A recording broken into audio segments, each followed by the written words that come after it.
Hi guys, today we're going to be talking about cameras, about my previous camera, the Fujifilm X-T5, and about my recent camera, the Nikon ZF. I've been using both of them for extensive amount of time. The Fujifilm was with me for about 2 years, and ZF, I bought the ZF in September, which means I'm using it extensively for about 4.5, 5 months. We reached the 40,000 shutter activation recently. So I can confidently say that I have experience with both of them and can give you my insight of what do I think about the switch and how do I feel about the both cameras in general. Just to clarify, I'm not paid by any of the companies. I purchased the cameras by myself and I'm using them in my own work. My work consists mostly of travel documentary and street photography, which means I'm spending a lot of time walking around on the streets and traveling and photographing with them. So I will be attacking the issue from that perspective. If you're here for video specs or how to use manual lenses adapted to the camera, that's not the right place for you, so you can carry on. Let's speak first about build quality. I purchased my Fujifilm at the moment it got out and it had some quality issues. One of them was the back screen was wobbling somehow. I know that later on they fixed that issue, but if you have a wobbling back screen, probably you have one of the first models that Fujifilm released. And the second issue in terms of build quality that I had with Fujifilm was these dials on the top. Fujifilm has double dials, when the top dial would perform a certain function and the bottom dial will prefer another function. What I found is that very often when I switched my ISO or shutter speed, I would find myself in a different shooting mode. It would just move the dial below.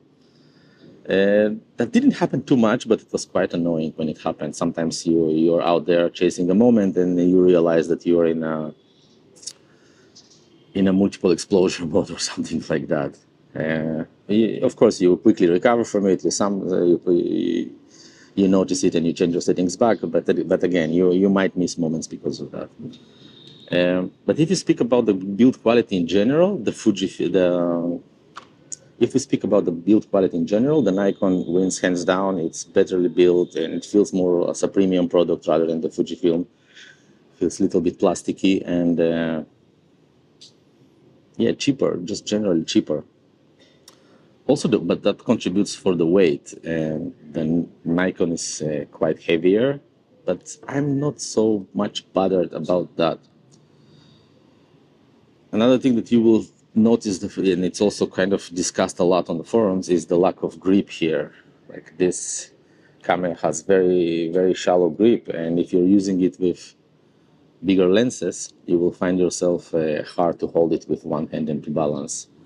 I mostly use the smaller lenses of the Nikon system, so it works fine for me. And I also purchased that small leather case, which I found to be more comfortable. That small leather case, which I found to be more comfortable than most of the grips out there. It just has more organic feel when you hold for it, and if you get your hands on a camera on a cold day, you will find it as more pleasant to hold. So if you're speaking generally about how you hold the camera, the Fujifilm's wins hands down. What got me in the Fujifilm system in the first place was the dial layout. I really like the fact that I can see my shutter speed and my ISO on top of the camera without looking into a small screen, and changing the settings was quite comfortable, especially on the street. And that was also the reason why I chose the Nikon ZF at the time, because it has a similar layout. But later on, after starting using the Nikon, I noticed that it's not exactly as I hoped for. First of all, there is the auto ISO nonsense that is widely discussed in Nikon forums. You kind of have this dial on the top, which allows you to control the ISO, but works only in manual mode. At the moment you switch to automatic ISO mode, you can't really immediately switch to use manual ISO. which was quite convenient in Fujifilm. You have the auto ISO, and then if you want to override with manual, you could just use the dial. In Nikon, you need to do some kind of voodoo, do some limitations, and basically, if you're shooting auto ISO, this dial becomes absolute. The shutter speed dial, that one, it's also very nice. It has a nice click to it, very good quality, but it's a full stops. It's a full stop dial.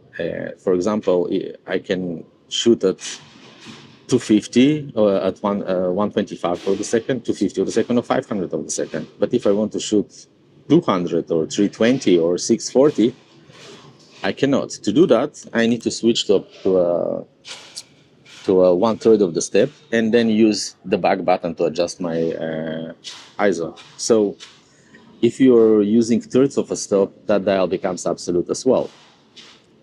So we ended up with having two dials, and if we're using kind of half automatic modes and third stops, they both become absolute and not so useful. Fuji has much better implementation when it comes to these two. Another thing is the back screen. It has been discussed a lot. This is not the screen that I would choose for street photography. I did use the Fujifilm screen by just flipping it up quite often. I find myself almost never using that screen because to shoot from a lower angle, I need to open, then remember to which side to turn the screen. And then somehow it just doesn't balance as right to look on the right side and kind of frame little bit, look on the left side and kind of frame a little bit on the right. So it's also less convenient. I think that this is probably my two main issues with this camera is that the dials are not necessarily fully used, and the back screen is not so convenient. But I do like the switch here that you have between manual aperture priority, shutter speed priority, and program mode. It's very convenient because in Fujifilm, to switch to aperture priority, you kind of need to dial to switch the shutter speed to auto, and then use this. And here is just by one switch you are switching from automatic to one of the to half automatic modes, which I like a lot. I use especially if I need to use portraits. I just switch to A to go to my lowest aperture and work my way from there. The viewfinder, I don't know, maybe there are some differences. For me, it feels the same. What else? The lack of joysticks here is quite annoying.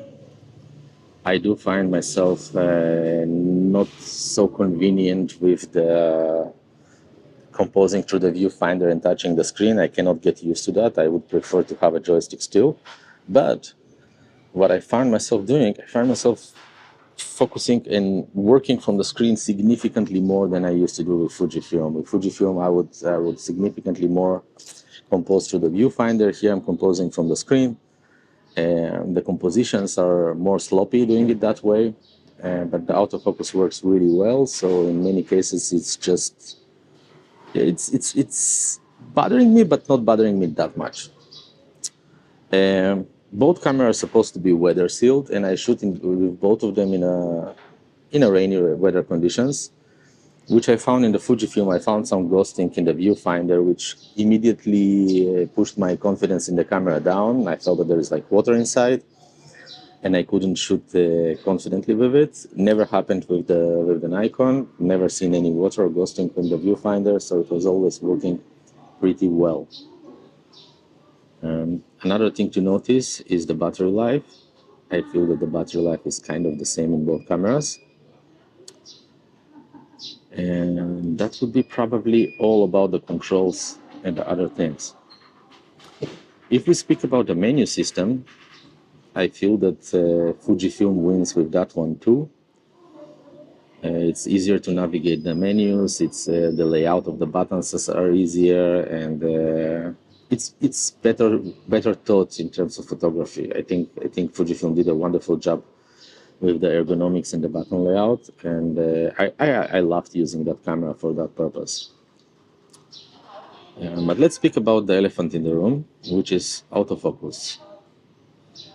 I know that Fujifilm released multiple updates to autofocusing, to their autofocusing system, but it was never up to the standard, especially if you have subjects coming towards your camera and you kind of try to track them as they're approaching closer. I would never get a shot that is locked on the eye. It would always miss on something, focus on the shirt, focus on some bag that they're carrying. This camera managed to track the eye of a person carrying chicken on his head, and like the hands of the chicken were covering his eye, and still tracked it perfectly. So in terms of autofocus, this camera was significantly more reliable. I know that Fujifilm recently released an additional update, but I couldn't wait anymore for Fuji. I waited for 2 years for them to fix the autofocusing system. And this was actually my main trigger to move. I was waiting for them for 2 years to fix the autofocusing system, and I didn't do it. So I just moved on to another brand that just has better tech in that department. Another thing that surprised me in a way is how the automatic metering is working here. When I'm using average metering of the scene, I find that the Nikon hits the exposure significantly better than the Fujifilm. Another nice gimmick that they have here is that you have a exposure highlight based metering mode, which allows you to, I attached it to that button. So when I'm shooting with a location, when you have a high contrast between lights and shadow, I can switch basically immediately to enter to the light and shadows games. It's very, very convenient. I don't need to like significantly underexpose or use the exposure compensation. I just press a button and I'm immediately in the highlight based mode. The camera measures the highlights, and it does wonderful jobs in this too. Speaking about the menus, one of the things that I used to use on Fujifilm a lot is, I'm going outside, I'm shooting, then I'm having a coffee somewhere. I would have a coffee somewhere, and I will sit and go through my images that I shot through the day, and being able to rate them. And the rating system, just you press play and you just choose how many stars next. Here, for every single image, I need to enter separately. Maybe I don't understand something, how the camera works, or like I'm not technical enough to find a better way. I also attached to the play mode, I attached this button here to just put me a rate, some kind of rate, so I can immediately see the photo later on when I import it to Lightroom. But rating from 3 to 5 stars conveniently, it's just not as convenient as in Fujifilm. So the rating system works in the Fujifilm significantly better as well. Let's speak about files. If we speak about the JPEG files, I think that Fujifilm wins here. The colors are nicer, the film simulations are quite nice, and you can kind of get your own look. And if you're shooting JPEG, definitely Fujifilm would be the one to look at. But if we're looking at the raw files, the Nikon can recover much more details. They're juicier in general. And what I found is that usually I need less editing on the raw files on the Nikon than on the Fujifilm. Somehow with the Fujifilm, I always struggled to get this just neutral look from which I can start working. There was always some kind of cast, some kind of colors that I didn't really like. So Nikon wins big time for me. It saves me a lot on the editing time. If we speak about megapixels, the 24 against 40, yes, 40 megapixel gives you a lot more details, but the 24 megapixel gives you quite enough, and it significantly wins in terms, big win in terms of size. Another thing that a lot of people talk about it is the low light image quality. I found myself using auto ISO in this camera, and I don't remember when it was the last time that I used noise reduction software. It's just good as it is until ISO 3200 at least. The files are just clean enough. You just can use them straight away. And the next thing that I want to speak a little bit about is the lens pairing. In the Fujifilm system, the lenses are quite smaller and easier to use, but I think that the f2 lenses on the Fujifilm systems they do feel more naturally, and you can hang out throughout the day with one lens on the camera without feeling it so strongly on the back. With the Nikon, on the other hand, The 24 millimeter and the 40 millimeters are brilliant. I can go around with them for the whole day. But if you attach a zoom lens to this thing, and this is a small zoom, this is the 2470 f4. I choose it because it's the smaller size. And when you open it, this thing is, you know, you can see the difference. The camera immediately gets quite heavy and quite big on the front, and it's not so small anymore. I still use it quite well for travel photography, but carrying this lens on the neck for the whole day becomes pain. And so generally, my set in the Nikon lenses kind of finishes in the f1.5 f1.8s lenses, the 50, the 85, and the 35. They're all up to 500 grams more or less, so these are tolerable. I don't think that I will feel comfortable carrying one of the bigger lenses that are 800 grams and further. It's just too heavy on the neck. Even that lens is already too heavy on the neck. For more comfortable walking around, I would just use the 28 millimeter. I do look at the manual lenses. I still didn't have a chance to use any of them, but I do look to try some of the manual smaller lenses and see how this will work for me. But overall, if I have to speak about a combination of a lens and camera, the Fujifilm again wins, especially with the aperture ring on the lenses. Gives you another settings just in front of your eyes that you don't need to get into the settings. So let's try and wrap it up. I think that both cameras are good. It is important to understand what exactly you need. I think that for fishing style and slow shooting, the Fujifilm is going to do a great job. It's lighter and it's very convenient and fun to use camera. For people who have the latest computers and are happy to process larger files, again, the Fujifilm is going to be great. If you have a slower computer, your computer will love the Nikon files. I was considering changing my computer, but when I get back to Nikon, I feel that it's fine. I can use it for another year or two. So it actually saved me some money in upgrading my computer right now. If you're a faster shooter and you're hunting for moments and you kind of want to capture the moments quickly as they happen, I think that the Nikon will have better value for you, because it will be very rare for you to miss a moment. It focuses right away and it's sharp in the right place and it can track subjects. It just works well. The autofocus is brilliant compared to Fujifilm. At least that's how I feel. I know that there are better cameras out there, but for me it's good enough for most of the things. And for people who travel consistently and want to use the camera for both travel and street photography, I think that the Nikon wins, especially because you have a lot of situations when you're shooting around sunrise, you're light dependent. I think that the Nikon gets better output from low light scenarios. The Fuji was not bad, but the Nikon is still better. And it sounds that I complained a lot about the Nikon in certain point, but the truth is that I don't regret for a moment.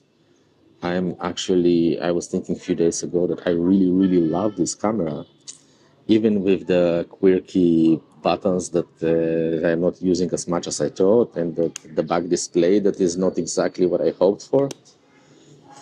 I still feel that the ZF is just better built camera for a photographer that really relies on its equipment. I know that people use Fujifilm for pro work as well, but I do feel that the Nikon will just do a better job.